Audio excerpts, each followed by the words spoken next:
A young woman from Wrexham who struggled with her mental health since a young teen is calling on primary schools to teach mental well-being as a basic life skill like cleaning your teeth. She says she might have avoided years of anguish if she talked about her problems earlier, and now she's enlisted the help of Fixers, the campaign that gives young people a voice to make her point.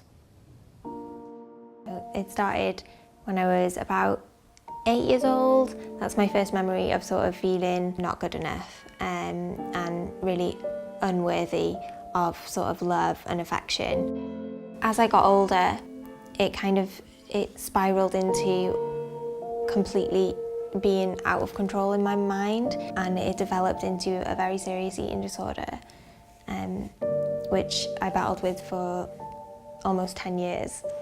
My name is Nicole Williams, I'm 24 years old and I'm from Wrexham. My Fixers project is to encourage young children to talk about mental health. If I was aware of mental health from a young age, I think I would have been able to realise that, you know, my thoughts and feelings weren't the same as everybody else's, and I did need that extra support. I needed to speak about it with somebody else. Talk about mental health. Today I'm doing some research with children from the Victoria Primary School in my hometown. If you guys were experiencing a problem with your mental health, if something was wrong, do you think you could talk to anybody at school? Speak to like a teacher or a really close friend that I know really well, or even the head teacher. I think I'd feel comfortable telling maybe everyone in the class, because then they can all understand the situation I'm going through.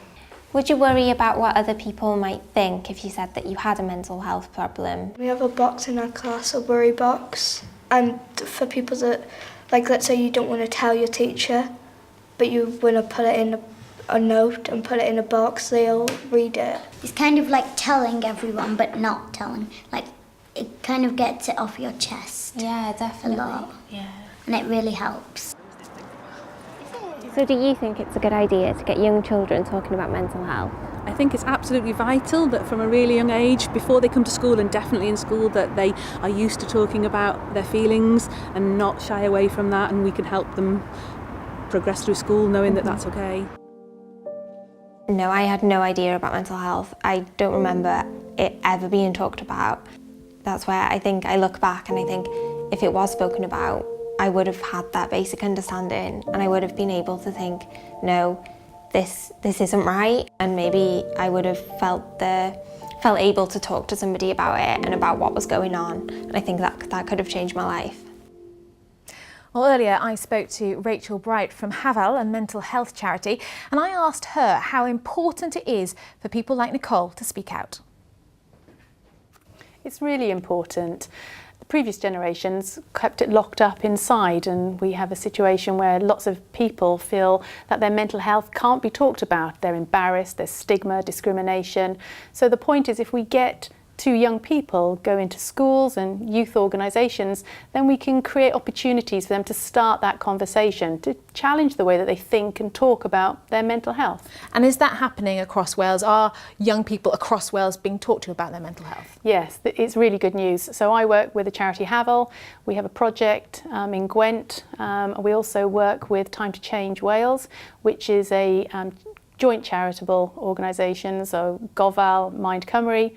We go into schools and we deliver workshops to 14 to 18-year-olds, creating that first conversation. And one of the things that struck me about Nicole's story is she was talking about that kind of understanding between, is this just an issue, I'm growing up, I'm understanding things, or actually is there a health problem here? That distinction between the two. Absolutely, because when you're young, you've got so many thoughts going on in your mind, your body's changing, your mind is developing, you've got so many influences. It's really difficult to sort of sort out what is an illness and sometimes the angst of being a teenager. So it's really important to allow children to explore how they feel. We train up young champions who will go into schools with lived experience of mental health, because they are best placed to share what it was like growing up with a mental illness and they had no one to talk to. What we want to do is stop that. We want to go in and allow children to really understand and take responsibility for their mental health in the same way that they would with their physical health. And what can parents or grandparents, what can they do? Well, often starting that conversation is a real challenge for parents because we don't want to say the wrong thing. We're worried about saying the wrong thing. Time to Change Wales has a campaign, We Can, We Will, where we have created free resources for schools and parents that they can download and use so that they can start that conversation. Rachel, thank you very much for your time and for all that advice. Thank you. And for more information on this and the Fixers organisation, just visit fixers.org.uk.